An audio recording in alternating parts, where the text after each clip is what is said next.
Morning, guys. I'm Dave Canterbury with Self-Reliance Outfitters in the Pathfinder School. Back out here at the school classroom area under the overhang where our community fire pit is. I've been getting a lot of call for cooking videos. I made a lot of cooking videos in the past. I haven't made too many as of late, but I have made a couple of them in the last few weeks, and they're getting good response. So I thought I would kind of do a little bit more of a series on camp cooking and easy things you can cook in camp. So what we're going to do today is we're going to make Indian sweetbread or fry bread.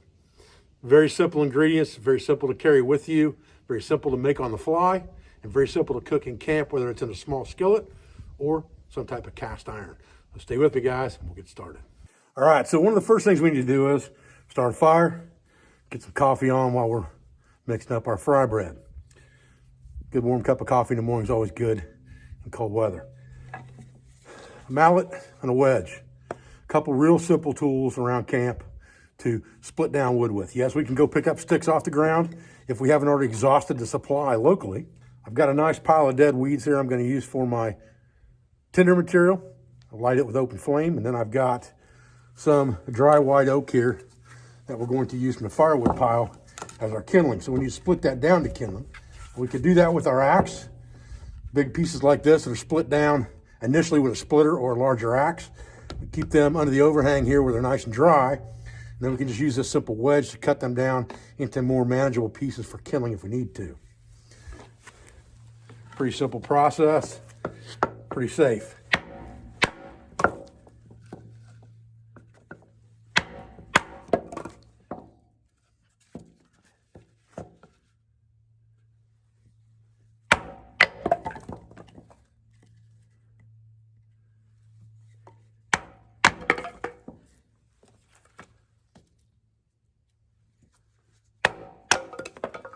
Tool makes short work of this stuff, and you're not swinging a heavy axe to do it.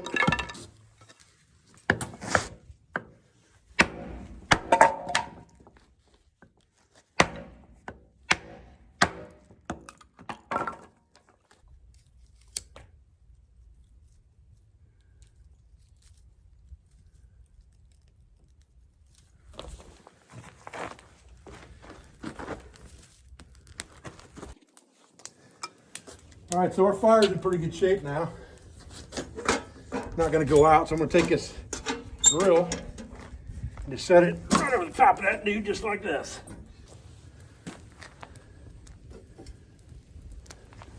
Okay, we're gonna mix our ingredients in this granite ware mixing bowl here, and I've got my Pathfinder cup, and somewhere I've got my spoon here. That's what we're going to use for our measuring devices. Again, I like to keep things common, although there are some measurement marks inside this stainless steel cup. So our first ingredient is 2 cups of all-purpose flour. We've got a 16-ounce mark on here, which would be 2 cups.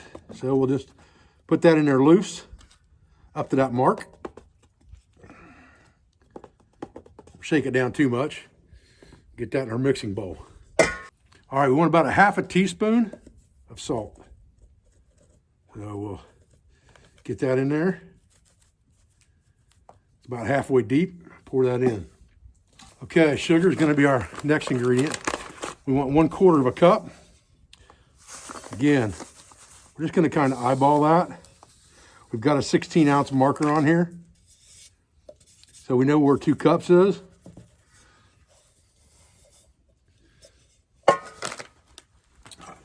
And we need 1 full tablespoon of vegetable oil. And we'll just kind of be easy. Get us a tablespoon and dump her in. Okay, the last ingredient is 2/3 of a cup of water. Got some water in my water bottle here. Again, eyeballing that 16-ounce mark. I'm going to put less water in it to begin with than I think I need. And I'll mix it up. And then we'll add water if we need to.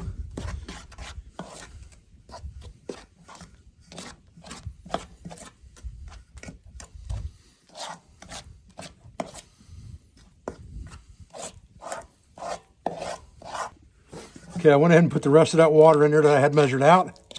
I got a fork out here now so I can kind of mash through here and make sure I get all of these ingredients mixed really good. Get all that dry flour off the edges and off the sides. Get it mixed in there.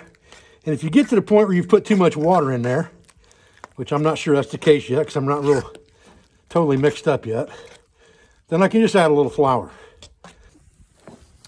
Okay, while we're letting our dough sit here, we got a couple other things we need to do.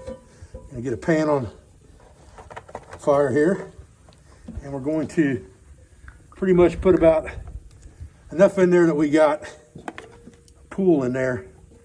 It's not going to give us a dry area if the pan were to tilt a little bit on a fire like this. We want a good standing pool in there of oil. We're gonna heat that up. Our coffee is about to boil at this point. So right before it boils, we're going to add some 1850 in there.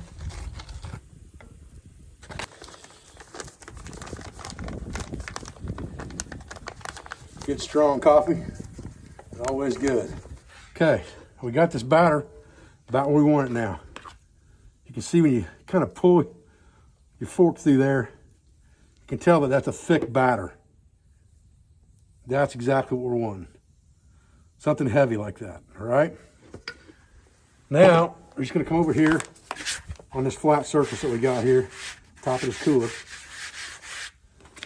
Flour that dude up. And grab us a hunk of fry bread batter out of here. Put it down on top of that dude. You could probably use a little more than that.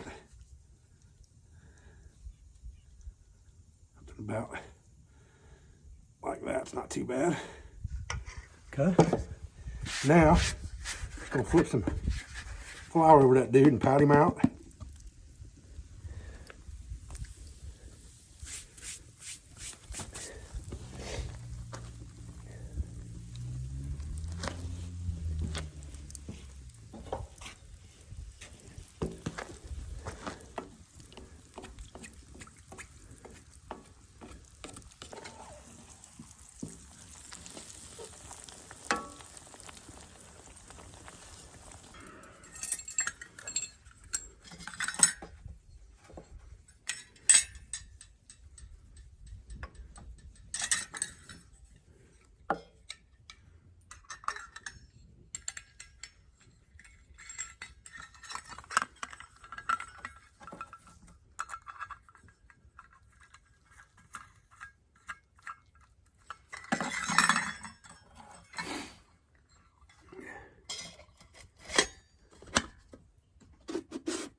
All right, guys, well, there's a nice piece of Indian fry bread right there. Again, very simple recipe for you to carry with you. The components, you can put them in a Ziploc bag, have all the dough you want to make these at breakfast time with a good cup of coffee. You know, whenever we got a class out in the woods here at the Pathfinder School, and we stayed overnight out there with the students, Kevin Baxter gets up in the morning, fires up some nice bacon in a skillet. The very next thing he makes is this sweet bread. It sure does go down good with a cup of coffee in the morning, I can tell you. There's no question about it. Really, really good stuff. He uses brown sugar. I use regular white sugar. Still really, really good. Man. That stuff will fill your belly up, man.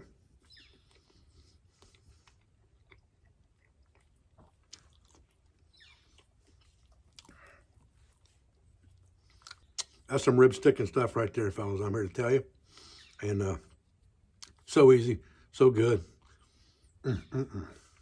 Guys, I appreciate you joining me for this video this morning on Indian fry bread. I appreciate your views. I appreciate your support. I thank you for everything you do for our school, for our family, and for our business, for all of our sponsors, instructors, affiliates, and friends. And I'll be back with another video as soon as I can. Thanks, guys.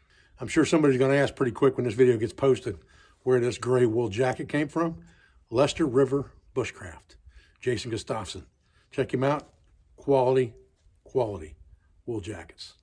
Lester River Bushcraft. Thanks, guys.